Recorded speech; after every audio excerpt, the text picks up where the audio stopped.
Le téléphone vibrait contre le marbre froid de son bureau d'architecte. Marianne observait les plans étalés devant elle, une villa moderne aux lignes épurées, destinée à une famille unie.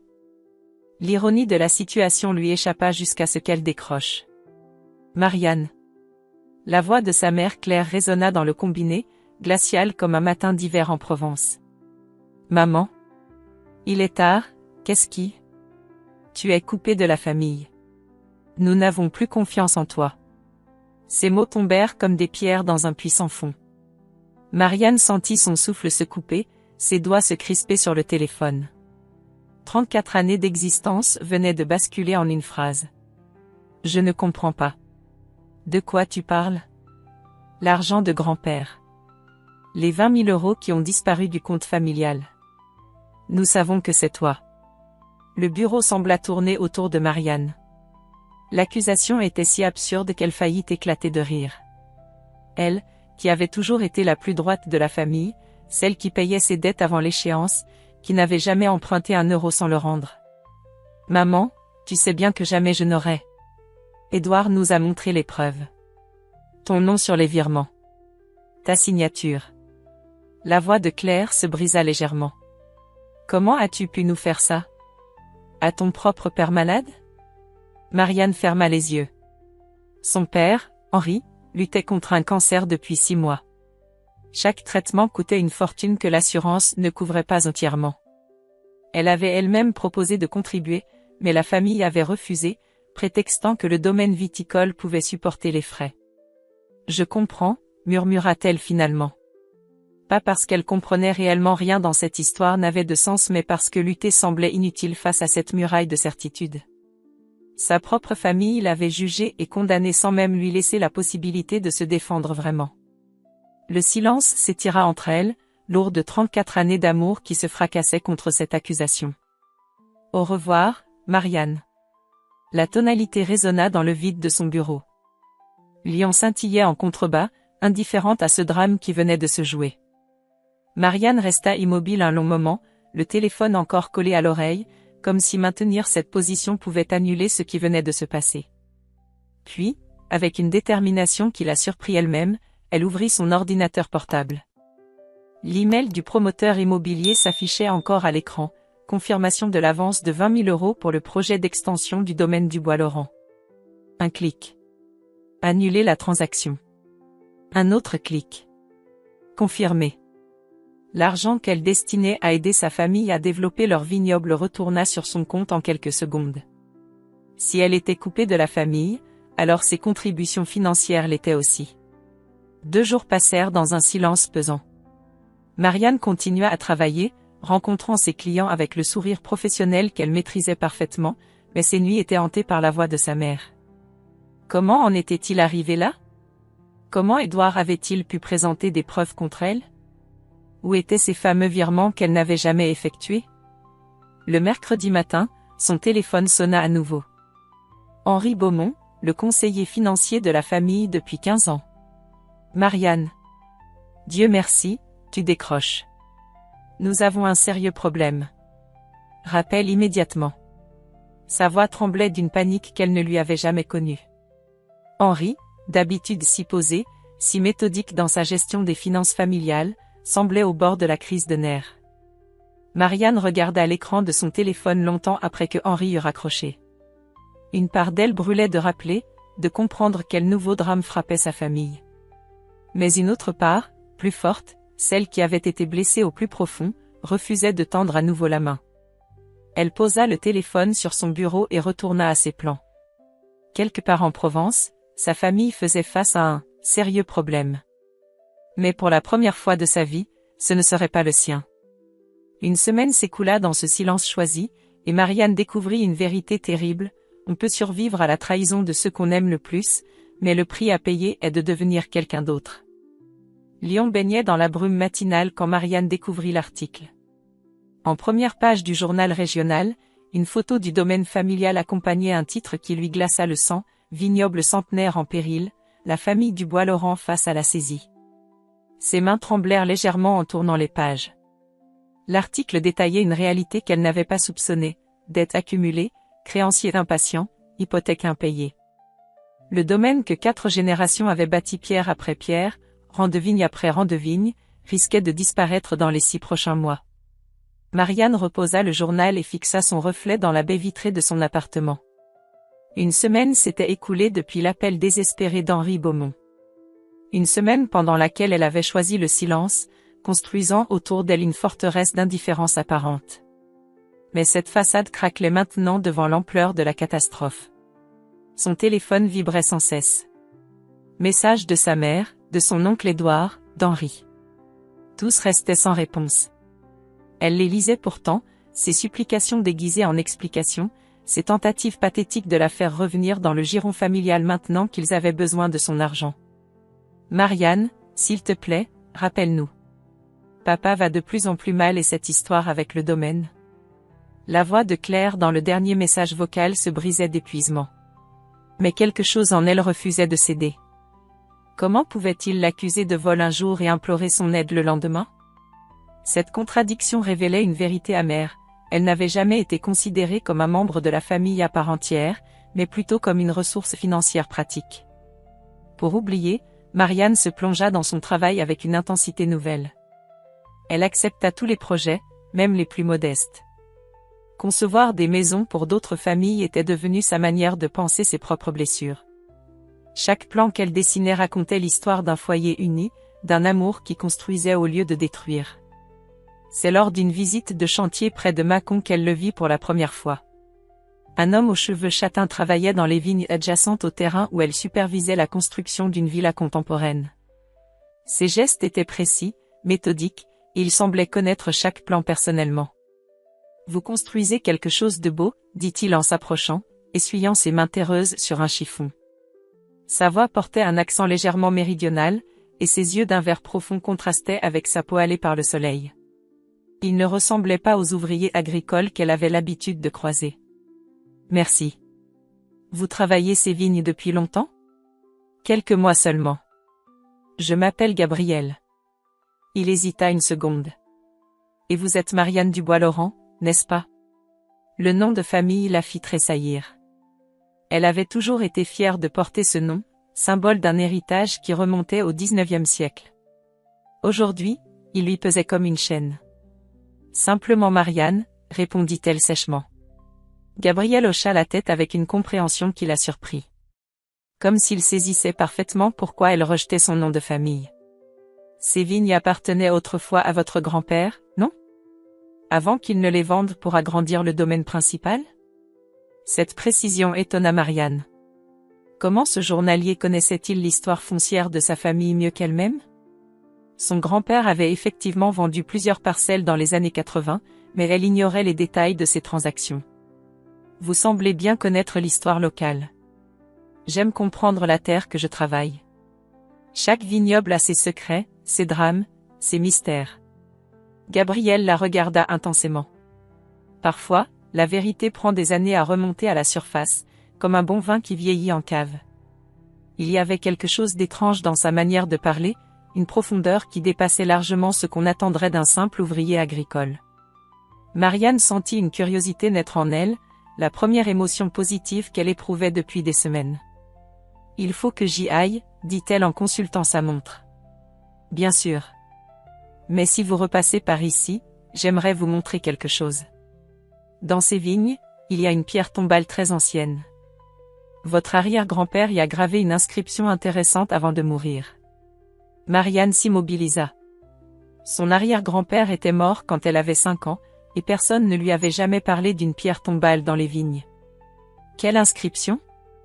Gabriel sourit mystérieusement, et pour la première fois depuis une semaine, Marianne eut envie de connaître la réponse à une question qui ne concernait pas l'architecture. La vérité finit toujours par sortir de terre, comme les racines les plus profondes. Il marqua une pause. Étrange phrase pour un viticulteur, vous ne trouvez pas ? 3 jours après leur première rencontre, Marianne retourna aux vignes. Elle se mentait en prétendant que c'était pour vérifier l'avancement du chantier, mais la vérité était plus simple, la phrase gravée par son arrière-grand-père l'obsédait. Gabriel l'attendait près de la pierre tombale, comme s'il avait su qu'elle reviendrait. La stèle était effectivement là, à demi enfouie sous le lierre, presque invisible pour qui ne la cherchait pas. Les mots étaient gravés dans le granit avec une précision qui trahissait l'importance accordée au message.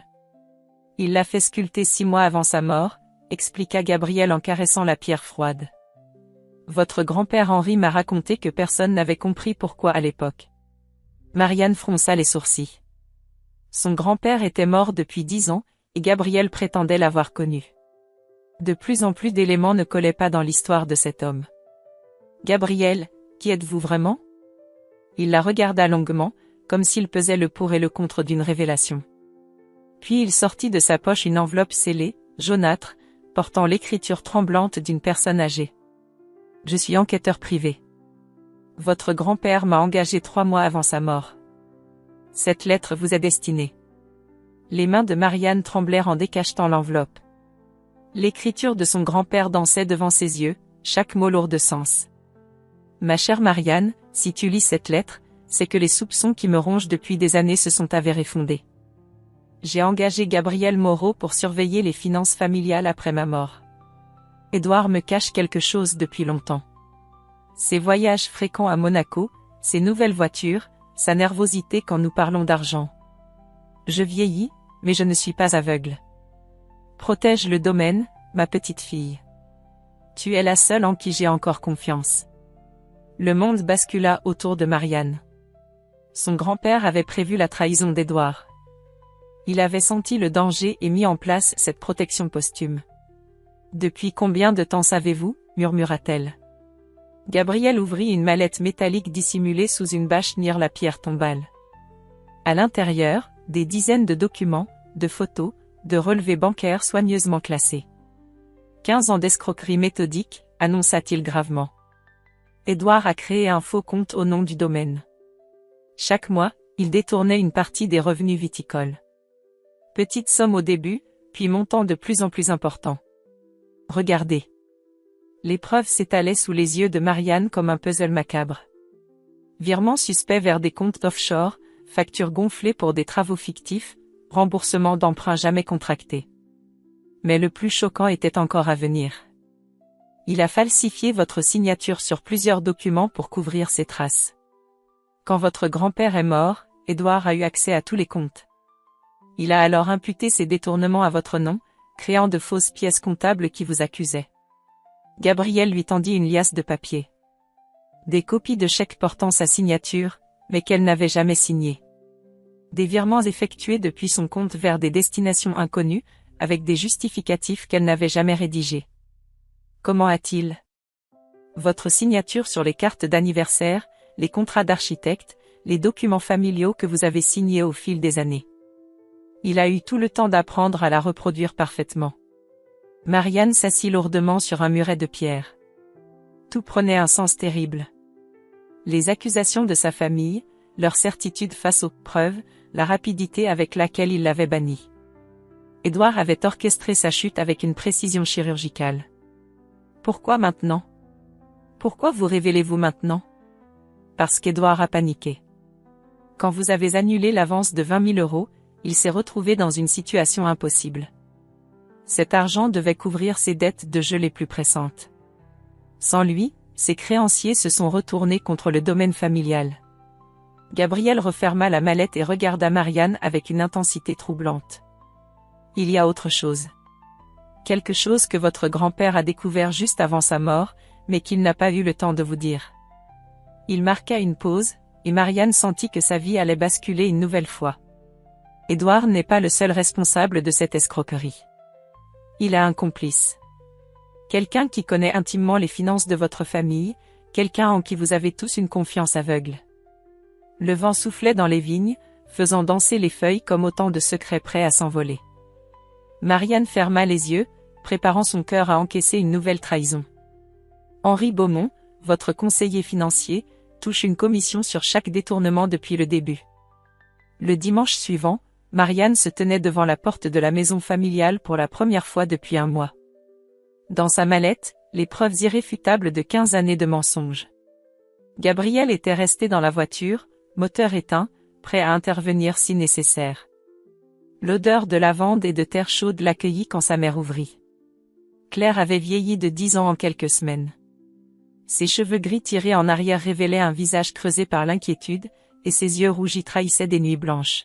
« Marianne, tu es revenue. » Le soulagement dans sa voix était palpable, mêlé à une honte qui n'osait pas encore se nommer. Derrière elle, dans le salon aux poutres apparentes où 4 générations avaient partagé leur joie et leur peine, toute la famille était réunie.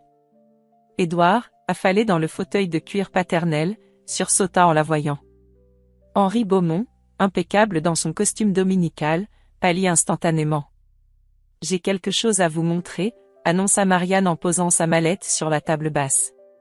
Le silence qui suivit était lourd de tension. Son père, Henri, toujours amaigri par les traitements, la regardait avec un mélange d'espoir et d'appréhension. Il avait toujours été celui qui doutait le moins de son innocence, mais même lui s'était laissé convaincre par les preuves d'Édouard. Les documents s'étalèrent un à un sur la table. Relevés bancaires, copies de chèques falsifiés, preuves de virements détournés. Chaque pièce était un coup de poignard dans le mensonge soigneusement construit. 15 ans, dit simplement Marianne. 15 ans qu'Édouard vole notre famille. 15 ans qu'Henri couvre ses malversations en échange de commissions. Édouard bondit de son fauteuil, le visage déformé par une colère qui ressemblait à de la panique. C'est ridicule. Ces documents sont faux. Elle les a fabriqués pour se disculper. Mais sa voix manquait déjà de conviction. Henri Beaumont, lui, s'était assis sur lui-même comme un château de cartes qui s'effondre. Ses mains tremblaient en découvrant l'ampleur des preuves accumulées contre lui. Claire prit l'un des relevés et examina les signatures. Ses doigts suivaient les lignes de l'écriture de sa fille, cette écriture qu'elle connaissait par cœur pour avoir lu 1000 lettres et cartes postales au fil des années. Ces signatures, elles ne sont pas tout à fait les mêmes. Sa voix n'était plus qu'un murmure. Mon Dieu, qu'est-ce qu'on a fait? Le moment de vérité arriva quand Henri Beaumont craqua. L'homme qui avait géré les finances familiales pendant 15 ans, en qui ils avaient tous une confiance absolue, s'effondra littéralement. « Je suis désolé », balbutia-t-il, les larmes aux yeux. Au début, c'était juste de petites sommes. Édouard disait que personne ne s'en apercevrait. Puis ça a grossi, et je ne pouvais plus reculer. Il me faisait chanter avec mes propres irrégularités fiscales. Édouard tenta une dernière fois de nier, mais face aux aveux de son complice et aux preuves irréfutables, sa défense s'écroulait. Il finit par s'asseoir lourdement, la tête entre les mains. « Les casinos de Monaco », avoua-t-il dans un souffle. « J'ai commencé à jouer pour oublier le stress du domaine. Puis j'ai perdu. Encore et encore. Les dettes s'accumulaient, et le domaine était la seule source d'argent assez importante pour les couvrir. » Claire regardait son beau-frère avec une expression d'incrédulité totale. Cet homme qu'elle considérait comme un frère depuis 20 ans, qui avait mangé à leur table chaque dimanche, qui avait porté son père sur son lit de mort, les avait systématiquement volés. Et Marianne? La voix de Claire se brisa. Pourquoi l'accuser elle? Parce qu'elle était parfaite, répondit Édouard avec amertume. Toujours droite, toujours honnête, toujours celle sur qui grand-père comptait. Il fallait qu'elle disparaisse du paysage financier. Si elle avait fouillé les comptes de plus près, elle aurait tout découvert. Le père de Marianne se leva péniblement de son fauteuil. Malgré sa maladie, malgré sa faiblesse physique, une colère sourde illuminait ses yeux. « Sors de ma maison », dit-il d'une voix que Marianne ne lui connaissait pas, « sors de ma maison et ne remets jamais les pieds sur nos terres. » Édouard quitta la pièce sans un mot, suivi de près par Henri Beaumont qui n'osait plus regarder personne en face. Le silence qui s'installa alors était différent de celui du début. Plus lourd, mais aussi plus vrai. Claire s'approcha de sa fille, les mains tendues dans un geste de supplication. « Marianne, comment peux-tu nous pardonner? Comment peux-tu pardonner à ta propre mère de t'avoir abandonnée ?» Marianne regarda cette femme qui lui avait donné la vie, qui l'avait élevée avec amour pendant 34 ans, et qui l'avait rejetée sur la base de mensonges. La colère était encore là, vive et brûlante, mais quelque chose d'autre naissait, une tristesse immense pour tout ce temps perdu, pour toute cette confiance brisée. « Je ne sais pas encore si je peux pardonner, » répondit-elle avec une honnêteté brutale. « Mais je sais que j'ai besoin de temps. Beaucoup de temps. » Elle referma sa mallette et se dirigea vers la porte. Sur le seuil, elle se retourna une dernière fois. « Le domaine peut être sauvé. Les preuves permettront de récupérer une partie de l'argent détourné. Mais notre famille, ça, c'est une autre histoire. Dehors, Gabriel l'attendait, appuyé contre la voiture. Il ne dit rien quand elle s'effondra contre lui, mais ses bras l'entourèrent avec une force rassurante. Pour la première fois depuis des semaines, Marianne pleura. Pas de colère, pas de rage, mais de soulagement. La vérité était enfin sortie de terre, comme l'avait prédit son arrière-grand-père. 6 mois après la confrontation, Marianne contemplait les plans étalés sur sa nouvelle table de travail. L'ancienne grange rénovée qu'elle avait transformée en bureau baignait dans la lumière dorée de fin d'après-midi. À travers les grandes verrières qu'elle avait fait installer, les collines bourguignonnes s'étendaient à perte de vue, parsemées de vignobles qui renaissaient après l'hiver. L'argent récupéré grâce aux preuves contre Édouard et Henri avait permis plus qu'elle n'osait l'espérer. Non seulement le domaine familial était sauvé, mais elle avait pu réaliser un rêve qu'elle portait secrètement depuis des années, créer sa propre agence d'architecture écologique spécialisée dans la reconversion d'anciens domaines viticoles. Ecovigne Architecture était née de cette renaissance personnelle. Chaque projet qu'elle signait désormais portait cette philosophie, transformer ce qui semblait mort ou abandonné en quelque chose de vivant et durable. Une métaphore parfaite de son propre parcours. Gabriel poussa la porte, les bras chargés de rouleaux de plans et d'échantillons de matériaux. Depuis qu'il avait révélé sa véritable identité, leur relation avait évolué de manière surprenante. Enquêteur privé de formation, il était aussi architecte paysagiste, diplômé de l'École nationale supérieure du paysage de Versailles. Une révélation qui avait d'abord agacé Marianne, encore un mensonge, même bienveillant, puis l'avait séduite par sa complexité. Le projet Château de Malval avance, annonça-t-il en déroulant les plans sur la table. Le propriétaire a accepté notre proposition pour transformer les anciennes caves en écolodge. 50% d'énergie renouvelable, récupération des eaux de pluie, jardin permacole. Marianne se pencha sur les dessins. Leur collaboration professionnelle était devenue une danse parfaite.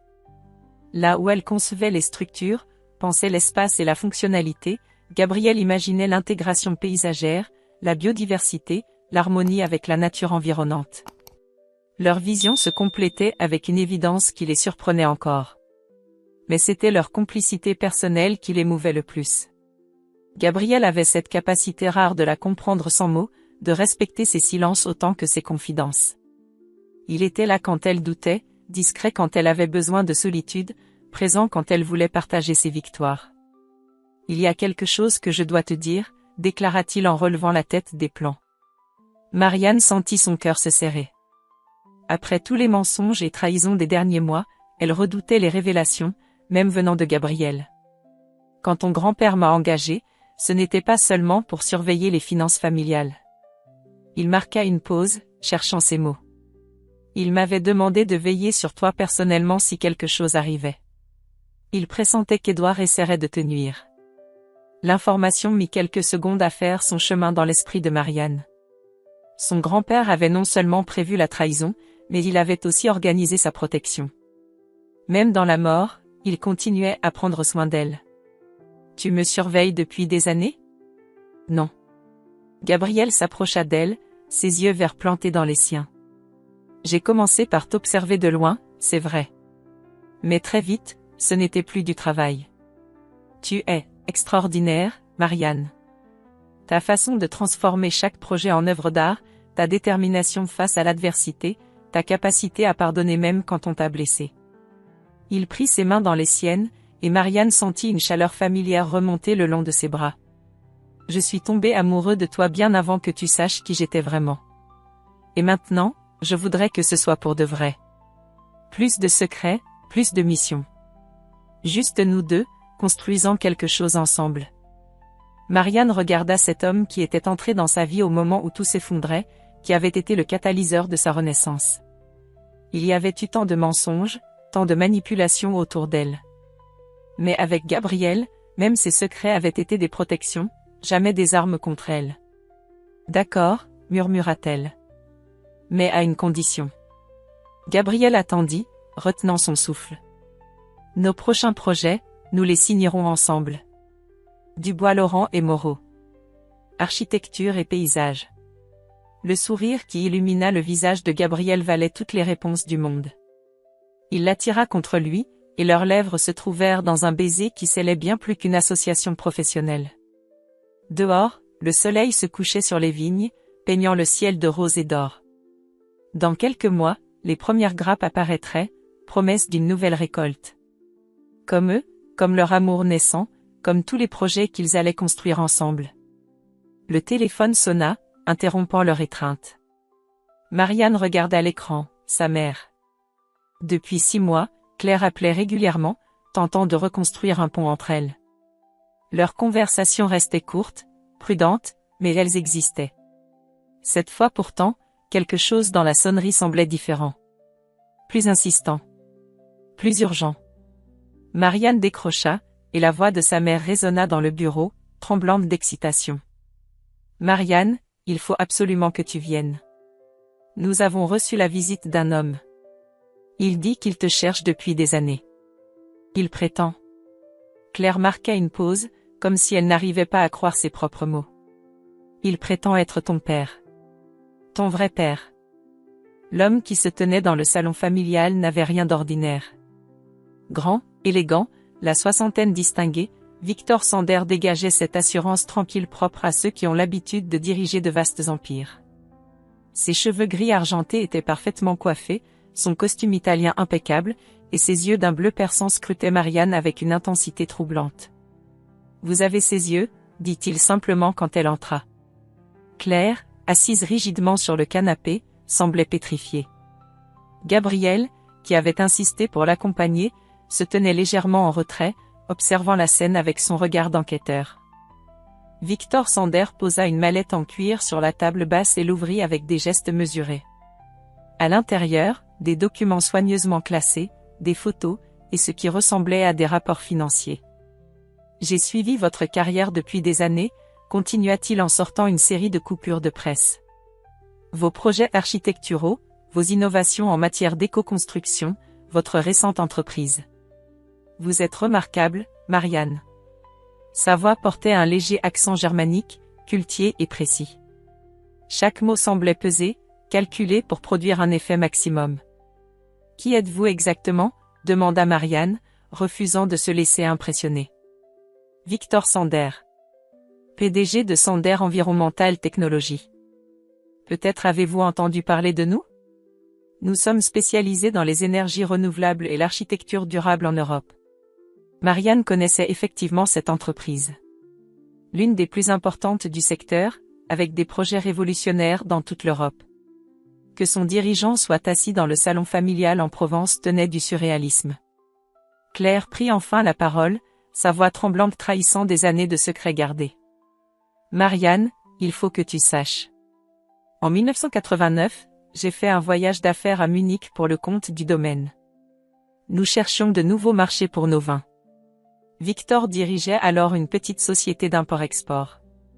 Les pièces du puzzle commençaient à s'assembler dans l'esprit de Marianne. 1989, l'année de sa naissance. L'année où sa mère était supposée avoir eu une liaison avec un représentant commercial de passage. Nous nous sommes revus plusieurs fois, poursuivit Claire, les yeux baissés. Et puis je suis rentrée en France. J'étais mariée, j'avais des responsabilités. Quand j'ai découvert que j'étais enceinte. Vous ne me l'avez jamais dit, intervint Victor, sa voix trahissant une blessure ancienne. J'ai appris l'existence de Marianne par hasard, il y a 15 ans. Un article sur une jeune architecte française prometteuse dans un magazine professionnel. Quand j'ai vu son nom, sa date et son lieu de naissance. Il sortit de sa mallette une photo en noir et blanc. Claire, 30 ans plus jeune, souriante, dans les bras d'un homme qui ressemblait étonnamment à Victor. J'ai engagé des enquêteurs pour en savoir plus. Discrètement. Je voulais m'assurer qu'elle allait bien, qu'elle ne manquait de rien. Mais je respectais votre choix de silence, Claire. Marianne regardait cette photo avec fascination. Sa mère rayonnait d'un bonheur qu'elle ne lui avait jamais vu. Et cet homme, elle retrouvait effectivement ses propres traits dans ce visage plus jeune. « Pourquoi maintenant ?» demanda-t-elle. « Pourquoi vous révélez-vous maintenant ?» Victor referma la mallette et se leva, marchant vers la fenêtre qui donnait sur les vignes familiales. « Parce que j'ai un projet qui pourrait vous intéresser. Et parce que le temps presse. » Il se retourna vers elle. J'ai 64 ans, Marianne. Ma santé n'est plus ce qu'elle était. Je n'ai pas d'autre enfant, pas d'héritier direct. Mon empire industriel a besoin d'une vision nouvelle, plus écologique, plus humaine. Il sortit un dossier épais de sa veste et le posa devant elle. Je vous propose de racheter le domaine familial. Non pas pour le démanteler, mais pour le transformer en centre pilote d'agrotourisme durable. Investissement initial, 5 millions d'euros. Objectif, créer un modèle européen de reconversion écologique des domaines viticoles. Les chiffres dansaient devant les yeux de Marianne. 5 millions d'euros. De quoi non seulement sauver définitivement le domaine, mais le transformer en projet révolutionnaire. Et en échange? Que vous acceptiez de me connaître. Que vous preniez la direction artistique du projet. Et il marqua une pause, et pour la première fois, son assurance vacilla légèrement. Que vous me laissiez être votre père. Même si c'est tard. Même si j'ai raté 34 ans de votre vie. Le silence qui suivit était chargé d'émotions. Claire pleurait silencieusement, Gabriel observait avec bienveillance, et Marianne tentait d'assimiler cette nouvelle révolution dans sa vie. Victor sortit un dernier document de sa mallette. Un testament. Quoi qu'il arrive, même si vous refusez ma proposition, Sander Environmental Technologies vous reviendra à ma mort. Vous êtes ma seule héritière, Marianne. Mais j'aimerais avoir le temps de vous transmettre autre chose que de l'argent. J'aimerais vous transmettre une passion, une vision, peut-être même, de l'affection. Marianne regarda cet homme qui venait de bouleverser sa vie une nouvelle fois. Après les trahisons d'Édouard, les mensonges de Henri, voici qu'apparaissait un père qu'elle n'avait jamais connu mais qui avait veillé sur elle à distance pendant des années. J'ai besoin de temps pour réfléchir, dit-elle finalement. Victor hocha la tête avec compréhension. Bien entendu. Mais sachez que le temps, justement, nous est compté. Les médecins m'ont donné 2 ans, peut-être 3. Un cancer du pancréas. Il sourit avec une sérénité désarmante. C'est pourquoi je sors enfin de l'ombre. Certains héritages ne peuvent pas attendre. En repartant, Victor laissa tous les documents sur la table. Contrat, plan du projet, analyse financière, et cette photo en noir et blanc où souriaient 2 jeunes gens amoureux qui ne savaient pas encore qu'ils créaient une vie. Gabriel prit la main de Marianne, et elle sentit sa force rassurante. « Qu'est-ce que tu vas faire » murmura-t-il. Marianne regarda par la fenêtre les vignes qui avaient failli être perdues et qui pourraient maintenant devenir le symbole d'une renaissance écologique européenne. Elle pensa à cet homme malade qui lui offrait un empire et demandait en échange simplement d'être aimé. « Je vais dire oui » répondit-elle. Mais pas seulement à son projet. Je vais dire oui à avoir un père. 8 mois plus tard, le domaine familial était méconnaissable. Là où s'étendaient autrefois des rangées de vignes traditionnelles, un projet architectural révolutionnaire prenait forme. Des écolodges aux lignes épurées s'intégraient harmonieusement dans le paysage, leurs toits végétalisés se fondant avec les collines environnantes. Des panneaux solaires discrets captaient l'énergie provençale, et un système de récupération d'eau de pluie alimentait les jardins permacoles conçus par Gabriel. Marianne supervisait les travaux depuis son bureau temporaire installé dans l'ancienne cave voûtée. Victor était à ses côtés, étudiant les plans avec l'œil expert d'un homme qui avait bâti un empire industriel. Malgré sa maladie qui progressait inexorablement, il débordait d'énergie quand il s'agissait du projet. Les premiers touristes arriveront dans 3 mois, annonça-t-il en consultant son agenda. Les réservations affluent déjà. Votre concept d'agrotourisme durable fait sensation dans toute l'Europe. Cette collaboration père-fils s'était développée naturellement au fil des mois. Victor ne cherchait pas à rattraper 34 années perdues en quelques semaines. Il préférait construire leur relation jour après jour, partageant sa passion pour l'innovation écologique, apprenant à connaître la femme remarquable qu'était devenue sa fille. Marianne découvrait en lui un mélange fascinant de rigueur allemande et de sensibilité artistique. Il comprenait ses visions architecturales avec une intuition qui la troublait parfois. Comme si leurs esprits, séparés géographiquement pendant des décennies, partageaient une même longueur d'onde créative. Claire entrait justement dans la cave, portant un plateau de thé fumant.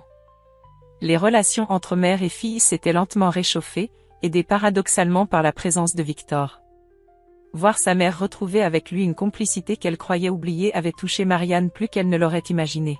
« Gabriel vous cherche », dit Claire en posant le plateau. « Il a une surprise pour vous. » Victor et Marianne échangèrent un regard complice. Depuis quelques jours, Gabriel se montrait mystérieux, disparaissant pour de longs moments sans explication. Il soupçonnait qu'il préparait quelque chose de spécial. Marianne le trouva près du chêne centenaire qui trônait au cœur du domaine. L'arbre avait été préservé dans le projet architectural, devenant le point central autour duquel s'organisaient les différents bâtiments. Gabriel avait aménagé à son pied un petit amphithéâtre naturel où auraient lieu les dégustations et les conférences sur l'écologie. « Ferme les yeux », dit-il en la prenant par la main. Quand elle les rouvrit, une stèle de marbre blanc se dressait devant elle, gravée de mots qui lui coupèrent le souffle. À Marianne, architecte de nos renaissances. Tu as transformé nos ruines en châteaux, nos mensonges en vérité, nos blessures en sagesse. Veux-tu m'épouser? Gabriel. Le soleil couchant dorait la pierre, et au pied de la stèle, un écrin de velours rouge contenait une bague sertie d'un diamant éthique, taillé selon des critères écologiques stricts. Exactement le genre d'attention qui caractérisait Gabriel. Tu es fou, murmura Marianne, les larmes aux yeux. Fou de toi. Fou de ce que nous construisons ensemble. Fou de croire qu'on peut réparer le monde d'un projet à la fois. Gabriel mit un genou en terre. Épouse-moi, Marianne. Soyons partenaires pour la vie, pas seulement en affaires.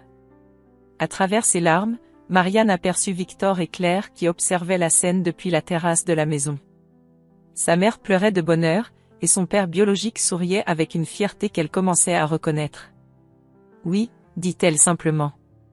Le baiser qui suivit scella bien plus qu'une promesse de mariage. Il symbolisait la reconstruction complète de sa vie, la réconciliation avec son passé, et l'espoir d'un avenir radieux. Mais la soirée réservait une dernière surprise. De retour à la maison pour célébrer les fiançailles, Victor sortit de sa mallette un document qu'elle n'avait jamais vu. Ton grand-père m'avait écrit avant sa mort, révéla-t-il. Il avait deviné qui j'étais grâce à des recherches discrètes. Cette lettre était supposée être remise le jour de tes 35 ans. L'écriture tremblante du vieil homme dansait sur le papier jauni.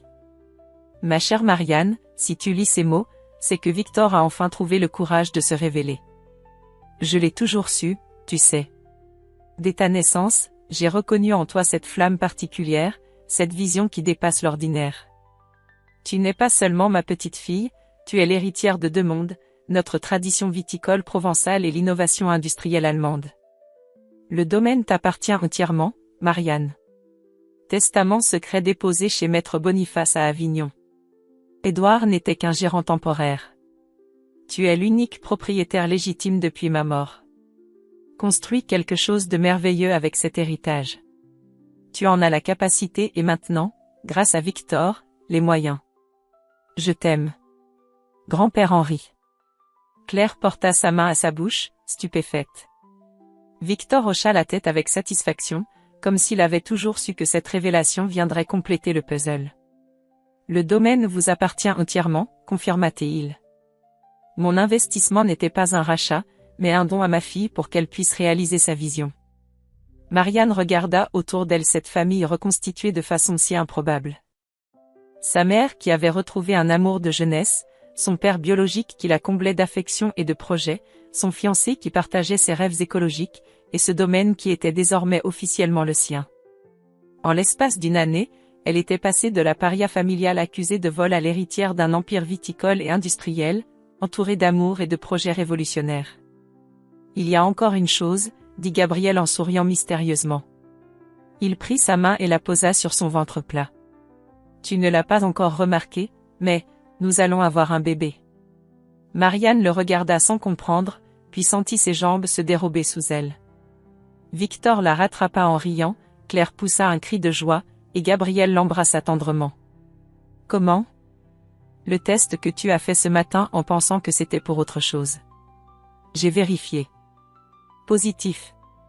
Dans cette cave voûtée où ses ancêtres avaient élaboré leur vin pendant des générations, entourée de l'amour retrouvé de sa famille et portant en elle la promesse d'une nouvelle génération, Marianne comprit que certaines renaissances dépassent tous les rêves. 1 an et demi plus tard, le domaine du Bois-Laurent rayonnait sous le soleil de juin. Les vignes centenaires côtoyaient harmonieusement les installations modernes du centre d'agrotourisme, créant un équilibre parfait entre tradition et innovation. Des visiteurs du monde entier venaient découvrir ce modèle unique de reconversion écologique, et les réservations étaient complètes jusqu'à l'année suivante. Marianne se tenait devant le miroir de la suite nuptiale qu'elle avait elle-même conçue dans l'ancien chai. Sa robe de mariée, créée à partir de soie écologique, épousait parfaitement ses formes arrondies par une grossesse de 7 mois. Le tissu fluide masquait élégamment son ventre, et la dentelle ancienne récupérée dans les affaires de son arrière-grand-mère apportait cette touche d'héritage familial qu'elle chérissait. Claire ajustait le voile avec des gestes tendres, ses yeux brillants d'émotion. Leur relation s'était non seulement réparée mais approfondie. La grossesse de Marianne avait révélé chez sa mère une grand-mère attentionnée et excitée, qui tricotait déjà des brassières écologiques et préparait la chambre du futur bébé avec un amour débordant. « Tu es radieuse », murmura Claire en reculant pour admirer sa fille. Par la fenêtre, Marianne apercevait les préparatifs de la cérémonie. Gabriel, resplendissant dans son costume de lin beige, dirigeait les derniers ajustements avec l'aide de Victor. Son père biologique avait maigri ces derniers mois, la maladie progressait inexorablement, mais il refusait de laisser paraître sa fatigue lors de ce jour si spécial. L'amphithéâtre naturel aménagé autour du chêne centenaire accueillait une centaine d'invités. Collègues architectes, clients devenus amis, vignerons de la région, et même quelques journalistes spécialisés venus immortaliser ce mariage symbolique entre écologie et tradition. Des guirlandes de vignes entrelacées de fleurs sauvages décoraient l'espace, et l'arôme des lavandes environnantes embaumait l'air. Victor frappa doucement à la porte et entra, impeccable dans son smoking sombre. Malgré sa maladie, il avait insisté pour conduire Marianne à l'hôtel, privilège qu'il revendiquait avec une fierté touchante. « Prête, ma fille ?» Ces 2 mots simples résumaient tout le chemin parcouru. De l'absence totale à cette présence bienveillante, Victor avait su rattraper le temps perdu sans jamais forcer l'intimité. Il était devenu le père qu'elle n'avait jamais eu, apportant à sa vie cette dimension paternelle qui lui avait manqué sans qu'elle s'en rende compte. La marche vers l'hôtel fut un moment suspendu. Marianne avançait au bras de Victor, sous les regards émus des invités, vers Gabriel qui l'attendait avec un sourire qui illuminait tout son visage. Le soleil filtrait à travers les feuilles du chêne, créant un jeu d'ombre et de lumière qui rendait la scène magique. Le maire d'Aix-en-Provence, ami de longue date de la famille, officiait avec une solennité teintée d'affection. Les vœux échangés furent simples mais profonds, reflétant cette authenticité qui caractérisait leur couple. « Gabriel, acceptez-vous de prendre pour épouse Marianne, de l'aimer dans la joie comme dans l'épreuve, de construire avec elle un avenir respectueux de la terre et des générations futures ? » « Oui, je le veux. »« Marianne, acceptez-vous de prendre pour époux Gabriel, de partager avec lui vos rêves et vos combats, de bâtir ensemble un monde meilleur pour votre enfant à naître ? » « Oui, je le veux. » L'échange des anneaux se fit dans un silence ému. Les alliances, forgées dans de l'or équitable, portaient une gravure discrète, « Racine et elle », devise qu'ils avaient choisie pour résumer leur philosophie de vie. Quand Gabriel l'embrassa, les applaudissements explosèrent sous les branches du chêne. Claire pleurait de bonheur, Victor applaudissait avec une énergie qui démentait sa fatigue, et les invités partageaient cette joie communicative. Le cocktail qui suivit fut un festival de saveurs locales et biologiques. Les vins du domaine, désormais convertis à la biodynamie, côtoyaient les créations culinaires d'un chef étoilé spécialisé dans la gastronomie durable. Chaque détail reflétait les valeurs du couple, respect de l'environnement, soutien aux producteurs locaux, harmonie entre plaisir et responsabilité. Victor se leva pour porter un toast, sa voix claire portant dans l'air tiède du soir. « J'ai découvert ma fille il y a moins de 2 ans. Aujourd'hui, je la vois épouser l'homme qu'elle aime, porter l'enfant qui perpétuera notre lignée, et diriger un projet qui transforme notre rapport à la terre. Marianne, tu as fait de moi l'homme le plus fier de France. Gabriel, tu as épousé une femme exceptionnelle. Prenez soin l'un de l'autre, et surtout, continuez à changer le monde. » La soirée se prolongea tard dans la nuit, rythmée par les rires et les conversations passionnées. Architectes et vignerons échangeaient leurs expériences, clients et artisans partageaient leurs projets futurs, et une énergie créative circulait librement entre tous ces acteurs du changement. Vers minuit, Marianne et Gabriel s'éclipsèrent discrètement vers leur bureau commun, installés dans l'ancienne cave voûtée. Sur la table de travail, les plans de leur prochain projet, un éco-village entier à construire en Andalousie, commande prestigieuse découlant directement du succès du domaine provençal. Dans 6 mois, nous serons 3, dit Gabriel en caressant le ventre de sa femme.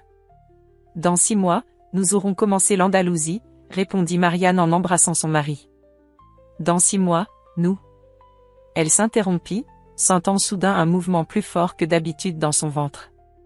Gabriel posa sa main à côté de la sienne, et ils sentirent ensemble ce petit être qui gigotait, comme s'il approuvait leur projet d'avenir. Par la fenêtre ouverte, le domaine s'étendait paisiblement sous la lune. Les écologes aux lignes épurées dormaient dans l'harmonie du paysage, les vignes chantaient doucement sous la brise nocturne, et quelque part dans cette terre généreuse, l'héritage de 4 générations continuait à porter ses fruits. Marianne ferma les yeux et repensa au chemin parcouru. Il y a 2 ans, elle était une architecte isolée, accusée injustement par sa propre famille. Aujourd'hui, elle dirigeait un empire écologique naissant, entourée de l'amour d'un mari exceptionnel, d'un père retrouvé, d'une mère réconciliée, et portant en elle la promesse d'une nouvelle génération. L'héritage qu'elle léguerait à son enfant ne serait pas seulement matériel. Ce serait cette capacité à transformer les épreuves en opportunités, les blessures en sagesse, les rêves en réalité. Ce serait cette foi inébranlable dans la possibilité de réparer le monde, un projet à la fois, une relation à la fois, un amour à la fois. En s'endormant cette nuit-là, blottie contre Gabriel dans leur lit de jeunes mariés, Marianne sourit en pensant que les plus beaux héritages sont parfois ceux qu'on construit soi-même.